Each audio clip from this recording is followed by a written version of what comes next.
Subscribe करें अपने YouTube channel लानामोट medicine को और बेल आइकन दबाएं लेटेस्ट नोटिफिकेशन पाने के लिए। वेलकम फ्रेंड्स, सुस्वागतम दोस्तों।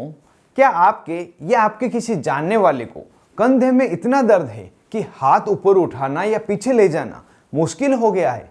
कपड़े पहनना, बाल बनाना या कुछ उठाना तक नामुमकिन लगने लगा है?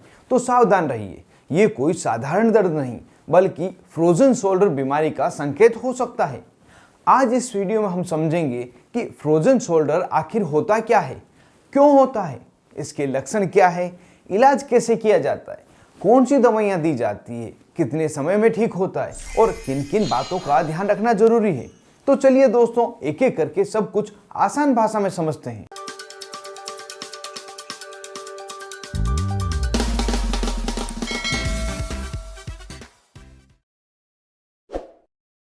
सबसे पहले बात करते हैं कि ये रोग वास्तव में है क्या।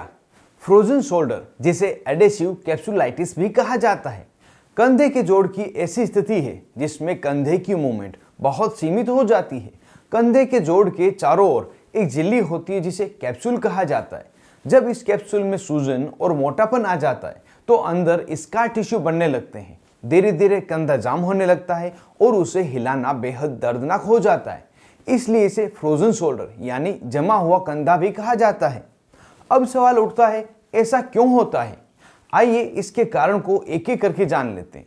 फ्रोजन शोल्डर के पीछे कई वजहें हो सकती है। सबसे आम कारण है डायबिटीज यानी मधुमेह। डायबिटीज वाले लोगों को इसका खतरा लगभग 3 गुना ज्यादा होता है।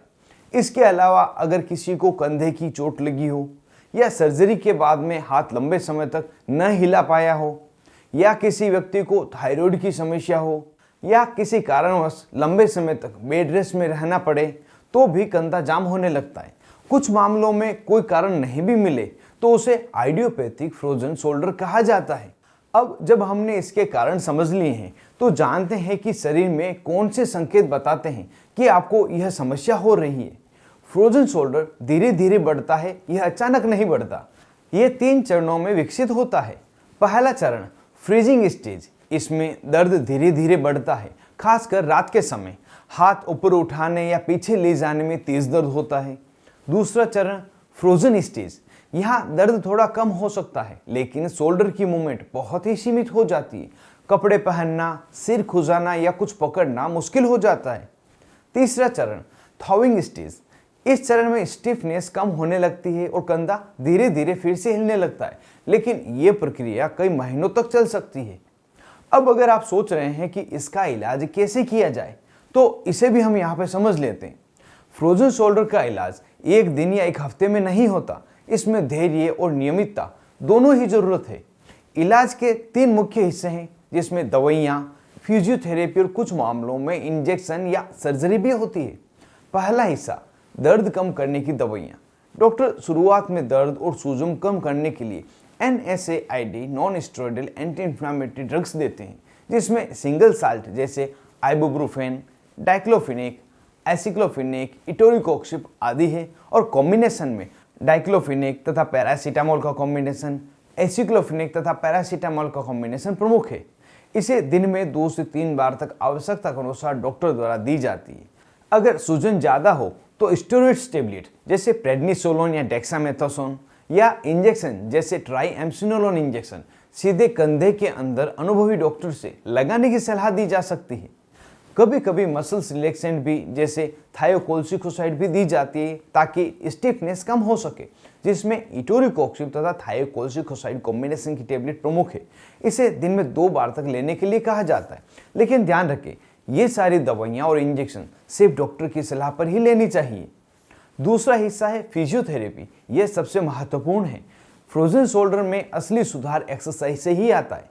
शुरुआती दिनों में हल्के फुल्के स्ट्रेचिंग एक्सरसाइज की सलाह दी जाती है। धीरे धीरे रेंज मोशन एक्सरसाइज भी जोड़ी जाती है, जैसे कि पेंडुलम एक्सरसाइज जिसमें हाथ को फ्री लटका कर हिलाया जाता है। दूसरी है टॉवल स्ट्रेच, इस समय पीठ के पीछे टॉवल को खींचा जाता है। अगली है वॉल क्लाइंबिंग एक्सरसाइज, जिसमें दीवार के सहारे हाथ को ऊपर उठाया जाता है। अगर आप एक्सरसाइज नियमित रूप से करेंगे तो स्टिफनेस धीरे धीरे कम होगी, लेकिन अगर बीच में छोड़ दी तो शोल्डर दोबारा जाम हो जाएगा। तीसरा हिस्सा है विशेष इलाज। अगर दर्द बहुत ही ज्यादा हो को कुछ गंभीर मामलों में doctor intra articular steroid injection या हाइड्रोडायलेशन भी करते हैं, जिसमें सलाइन और स्टेरॉइड मेडिसिन शोल्डर जॉइंट में डालकर कैप्सूल को फैलाया जाता है। अगर इनमें भी ज़्यादा फायदा नहीं मिले तो एरेथ्रोस्कोपिक सर्जरी एक अंतिम विकल्प होती है, यह की जाती है। तो इस तरह से फ्रोजन शोल्डर का इलाज किया जाता है। अब बात करते हैं कितना समय लगता है इस रोग को पूरी तरह से ठीक होने में। फ्रोजन शोल्डर का ठीक होना थोड़ा लंबा सफर है। आमतौर पर 6 महीने से लगाकर 1.5 साल तक का समय लग सकता है, लेकिन अगर दवा और फिजियोथेरेपी दोनों साथ जारी रहे तो मरीज पूरी तरह सामान्य जीवन जी सकता है। अब इतना इलाज जानने के बाद आइए समझते हैं कि किन किन बातों का ध्यान रखना जरूरी है ताकि ये फ्रोजन शोल्डर दोबारा ना हो और जल्दी ठीक हो जाए। इसमें सबसे पहले कंधे को पूरी तरह से स्थिर न रखें, हल्की मूवमेंट जारी रखें। ठंडी हवा या एसी की सीधी हवा में शोल्डर को ना रखें। अचानक भारी वजन उठाने से बचें। अगर आपको डायबिटीज है तो शुगर को अच्छी तरह से कंट्रोल में रखें और ऑफिस या कंप्यूटर में लंबे समय तक बैठे रहें तो बीच बीच में हाथ को हिलाते रहें। इन छोटी छोटी बातों से आप जल्दी रिकवरी पा सकते हैं और शोल्डर को फिर से फ्रीज होने से बचा सकते हैं। यहाँ एक और बात बहुत जरूरी है, डॉक्टर को कब दिखाना चाहिए। अगर आपका कंधे का दर्द 2 से 3 हफ्तों से लगातार बढ़ रहा है, या आप हाथ ऊपर भी नहीं उठा पा रहे हैं, या रात में दर्द के कारण नींद नहीं आती, तो देर न करें, तुरंत ही ऑर्थोपेडिक डॉक्टर या फिजियोथेरेपी से मिलें। याद रखिए, जितनी जल्दी इलाज शुरू होगा उतनी जल्दी ही ठीक होंगे। दोस्तों, फ्रोजन शोल्डर धीरे धीरे बढ़ने वाला लेकिन पूरी तरह से ठीक होने वाली एक बीमारी है। अगर आप समय पर इलाज शुरू करें, फिजियोथेरेपी करें, डॉक्टर की सलाह का पालन करें तो आपका कंधा फिर से पहले जैसा सामान्य हो सकता है। तो अपने दर्द को अनदेखा मत कीजिए, उसे समझिए और सही कदम उठाइए। आज के इस वीडियो में बस इतना ही। अगर यह वीडियो आपको जानकारीपूर्ण लगी हो तो इसे लाइक करें और शेयर करें और कमेंट जरूर करें, जिससे मुझे पता चल सके कि आपको यह वीडियो कैसा लगा। और ऐसे ही हेल्थ रिलेटेड एजुकेशनल वीडियो देखने के लिए आपके अपने YouTube channel learn about medicine को सब्सक्राइब करना नहीं भूलें। मिलते हैं अगले वीडियो में नई दवा नए टॉपिक के साथ। तब तक के लिए स्वस्थ रहें और मस्त रहें।